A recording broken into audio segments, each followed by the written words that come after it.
Hey folks, welcome back to the channel.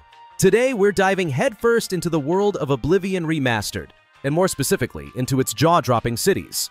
With the power of Unreal Engine 5, these iconic locations have never looked better. From the towering elegance of the Imperial City to the muggy, mysterious swamps of Leoin, every corner of Cyrodiil is practically begging to be explored. But let's be honest, not every city hits the same. Some are packed with unforgettable quests and deep lore, while others, well, let's just say they're more visit once and move on kind of spots.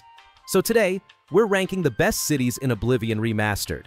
Not just based on how they look, but also their story relevance, the quest lines they offer, and how fun, or annoying, it would be to actually live there.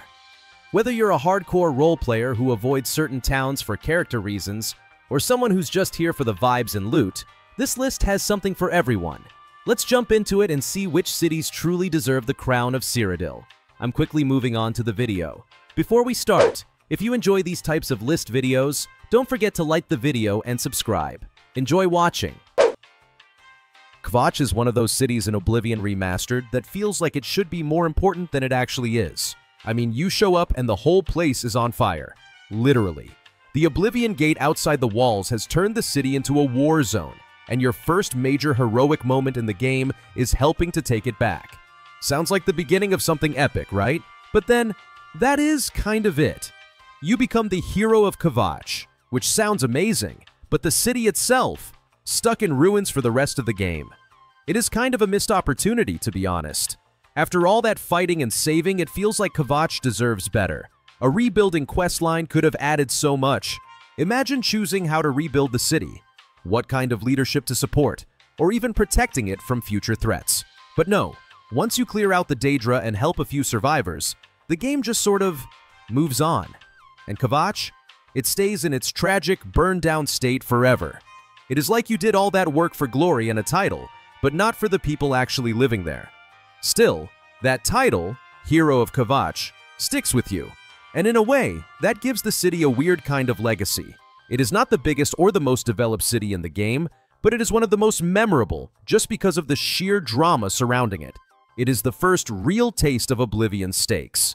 You do not forget Kavach, even if the game seems like it kind of does. Maybe in the next remaster or mod, someone will finally give Kavach the comeback it deserves. Until then, it is the city that almost was. Brail. Yeah, you probably saw this one coming. Out of all the cities in Oblivion Remastered, Brail is definitely the one that feels the most neglected. The place is grimy, the buildings are falling apart, and crime basically runs the streets. It has this permanent wrong side of the tracks energy, and honestly, it is not exactly the kind of city you would want to raise a family in. Unless your family is made up of thieves, then hey, maybe Brail is perfect. But here is the weird thing. Despite all that, Brail kind of has its own charm. Sure, not many quests drag you there, and it is pretty easy to skip over entirely if you are not going out of your way. It is tucked in the lower corner of the map like a forgotten sock under the bed. Most players only end up there if they are joining the Thieves Guild, or if they are just obsessively checking every town off their list. And yet, once you do find yourself in Brail, it is hard not to look around and go, okay, this place has character.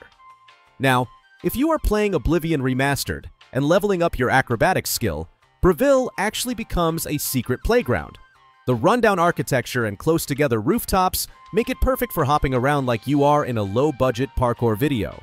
You cannot really do this kind of thing in Skyrim. The world is a bit too clean, too polished. But Brail invites chaos. It is like the game's unofficial jungle gym, and if nothing else, it is worth stopping by just to bounce around a bit and soak in the messy, lovable disaster that it is. Bruma is one of those towns in Oblivion Remastered that kind of sneaks up on you. At first glance, it seems pretty ordinary. Tucked away up north with that chilly Nordic vibe, snow-covered roofs, and a generally quiet atmosphere. It is not flashy like the Imperial City or strange like Chadenhal, but that is part of its charm. Bruma feels lived in, like a real mountain town where people are just trying to survive the cold and keep to themselves. That said, if you are looking for constant action or dramatic lore drops, you might be a little underwhelmed. Now, that is not to say Bruma is without its moments. The one quest that really puts it on the map is the defense of Bruma. And let's be honest, That one is epic. You get to rally troops from all over Cyrodiil, bring them to this snowy fortress of a town, and prepare for a full-on Daedric assault. The scale of the battle, the build-up, and the satisfaction of seeing Bruma stand strong make it one of the most memorable sequences in the game. But aside from that, there is not a lot that screams, "You must visit Bruma right now." In fact, a lot of players end up skipping Bruma altogether without even meaning to. Unless you are doing the main quest or just really love cold weather aesthetics, you might not find much reason to stick around. And let's not forget, Frostcrag Spire is right nearby. A far better option if you are looking for a cool, literally player home. Bruma is not bad by any means, it just plays it safe. It is the quiet mountain town that minds its business, until the gates of Oblivion open, of course. Coral is one of those cities in Oblivion Remastered that does not scream for attention, but quietly grows on you the more time you spend there. It is nestled in the Western Highlands, surrounded by pine trees and fresh mountain air. Compared to places like the bustling Imperial City or shady Brail, Coral feels like a peaceful countryside retreat. It might not be packed with action, but if you are looking for a slower, more grounded experience, this is the kind of place you would want to settle down in, assuming you do not mind the occasional goblin problem or weird local cults. Now, let's talk about quests, because Coral might be quiet, but it still has its fair share of drama. One standout is the Killing Field, where you help two brothers deal with a goblin threat and earn yourself the sword Chillrend, a fan-favorite weapon that has appeared in multiple Elder Scrolls games. But the real star here is the quest, A Shadow over Hackdirt. It is creepy, it is mysterious, and it is filled with Lovecraftian undertones that still give some players the chills after all these years. The whole vibe of that quest takes a sharp turn from the usual high fantasy and dives deep into dark folklore territory. Also, let's not forget that Coral is the first city you visit in the main storyline. That alone gives it a bit of nostalgia power. Everyone remembers stepping out of the Imperial sewers and heading straight to Coral to meet Joffrey and start this massive adventure. It might not be the flashiest city, but it is one of those places that quietly sticks with you. Coral feels like home for a lot of players, and sometimes that is more important than flashy architecture or exciting side quests. Leoin is one of those cities that really makes you stop and appreciate what the Elder Scrolls IV, Oblivion Remastered has done with its environments. Nestled right between the borders of Elsewhere and Black Marsh, Leoin has this heavy, humid atmosphere that feels like a breath of jungle air, something that makes it stand out immediately. It is almost like a small glimpse of what Cyrodiil could have looked like if Bethesda had stuck with the original concept of it being a tropical rainforest. The remaster absolutely brings this to life, with dense foliage, misty wetlands, and a general vibe that makes you want to swat imaginary mosquitoes off your screen. But Leoin is not just about the scenery. It has a unique cultural flavor too. Because of its location, it has the highest population of beast races in the game. You will see Argonians and Khajiit everywhere, which gives it this lively, diverse feeling that most other cities in Cyrodiil just do not have. It is like a melting pot between two very distinct provinces, and the architecture, clothing, and even dialogue of its residents reflect that blend. It is honestly refreshing to walk into a city and not just see the same old stone walls and imperial banners. Now, here is the thing. Leoin could have been a top-tier city if it had more going on quest-wise. There are a few solid reasons to visit. Nocturnal's Daedric quest takes you there, the Fighters Guild storyline brings you in, and if you are sneaking around with the Dark Brotherhood, you might end up assassinating Adamas Falada nearby. But overall, it feels a bit underused. There is so much potential in the setting, yet not enough major storylines really take full advantage of it. Still, even with limited quests, Leoin leaves an impression, one that sticks with you long after you leave its swampy borders. Anvil is one of those cities that makes you want to drop everything, pack your bags, and just live a quiet life by the sea. Styled like a 17th century Spanish colony, it is a sun-drenched gem sitting on the edge of the Gold Coast. You have Hammerfell to the west, Elsewhere to the southeast, and if you squint hard enough from the docks, maybe you can imagine ships sailing all the way to the Somerset Isles, or even Yokuda if the tales are true. There is something about Anvil's golden light, crumbling architecture, and coastal breeze that just makes you feel like you are far away from the chaos of the Empire. But do not let the vacation vibes fool you. Anvil is packed with things to do. If you are starting out with the Fighters Guild, your first contracts will likely take place right here. Then there is that mysterious preacher wandering around as part of the Knights of the Nine expansion. And let us not forget the Grey Fox storyline. Without spoiling too much, Anvil plays a surprisingly key role in one of the most memorable quests in the Thieves Guild narrative. For such a laid-back city, it sure has its secrets. And hey, if you are looking to settle down, Anvil actually has the cheapest player home in the game. Sounds great, right? Well, you might want to bring some holy water and a silver sword before moving in. The house has a little bit of a situation, but that is what makes it so memorable. All in all, Anvil might not be the political heart of Cyrodiil, but it is a place that stays with you. Whether you are there to fight, explore, or just watch the waves roll in, it is one of the most charming cities in Oblivion Remastered.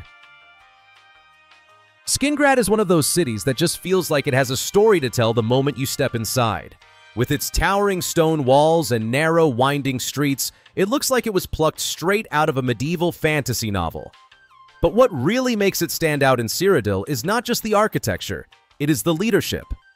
Count Janus Hasseldor runs the place, and get this, he is a vampire. Yes, a full-on, blood-drinking, lives-forever kind of vampire. But here is the twist. People in Skinrad are totally fine with it. His closest advisors know, and some of the townsfolk are aware too, but no one seems to mind. Why? Because he has been a phenomenal ruler. Peace, order, and stability. Skinrad has had it all under his rule. Now, if you are into quests that get under your skin a little, Skinrad delivers some of the most memorable ones in the Elder Scrolls 4, Oblivion. Take the quest Paranoia, for example. It is an absolute masterclass in storytelling. You follow this poor guy named Glarthier, who is convinced that everyone in town is spying on him. Is he just paranoid, or is there actually a conspiracy going on? The quest messes with your expectations in all the right ways and leaves you questioning your own choices. It is one of those stories where the city itself becomes part of the mystery. And of course, we cannot forget the fan favorite whodunit quest. If you love mystery stories and a bit of creative problem solving, this one is pure gold. You are basically locked in a house with a bunch of strangers and have to eliminate them one by one without getting caught. It is like a murder mystery dinner party. But you are the murderer. And Skinrad is the perfect backdrop for it. Quiet, a bit eerie, and full of secrets hiding behind every corner. All in all, Skinrad is not just a city. It is an experience. Chadenhal is one of those cities that just sticks with you. The moment you walk in, you are greeted by gently swaying willow trees and those distinct purple-trimmed rooftops. It almost feels like a quiet painting come to life. With its peaceful canals and clean stone streets, Chadenhal gives off a very calm, almost dreamy atmosphere. Definitely not what you would expect from the home base of the Dark Brotherhood. That is right. Beneath all that peaceful charm lies the sanctuary of Tamriel's most notorious assassins. The Dark Brotherhood questline in Chadenhal is one of the most beloved in the Elder Scrolls 4, Oblivion, and honestly, it is not hard to see why. The writing is sharp, the missions are dark and creative, and by the end of it, you feel like a true part of something secret and dangerous. It is such a cool contrast, this beautiful, serene city hiding something so sinister right under everyone's nose. What also makes Chadenhal stand out is its cultural flavor. While most cities in Cyrodiil are distinctly Imperial, Chadenhal feels like it has one foot in Morrowind. That is thanks in part to its count, Andel Indaris, the only non-Imperial count in the province. He is a Dunmer, and a lot of the city's architecture and population reflect that influence. So whether you are here for the scenery, the story, or the Dunmer vibes, Chadenhal definitely earns its spot as a fan favorite. Alright, let's talk about one of the absolute highlights in the Elder Scrolls, the Imperial City in Oblivion Remastered. If you've played the game, you know this place is something else. The white gold tower stands tall right in the center, surrounded by those iconic round walls that just scream Imperial Capital. It's like the heartbeat of the whole world, where trade, politics, and culture collide. Honestly, the city feels alive. Bustling streets, busy marketplaces, and people everywhere. It's no wonder so many players get sucked into just exploring every nook and cranny here. Now, if you're into quests, the Imperial City is where the magic really happens. This is the hub for some of the most memorable storylines in Oblivion. You've got the arena, where you can fight your way up the ranks and earn fame and fortune. Then there's the Thieves Guild, sneaky and secretive, perfect for those who like a bit of mischief. But the real epic stuff? That's all tied to the main quest. This is where Martin Septim faces off against Mehrunes Dagon to save Tamriel from the Oblivion Crisis. It's intense, and you really feel the weight of the story when you're walking these streets. Even if the Imperial City isn't your favorite spot to hang out, maybe you prefer the quiet of the countryside. There's no denying how much it offers. The sheer number of shops, interesting characters, and side activities means you could spend hours just wandering around. Whether you're buying potions, chatting with NPCs, or soaking in the atmosphere, this city has a vibe that's hard to beat. So if you find yourself stuck wondering where to go next in Oblivion Remastered, just remember, the Imperial City is always waiting with something new to discover. The video ends here. See you in another video. Don't forget to subscribe.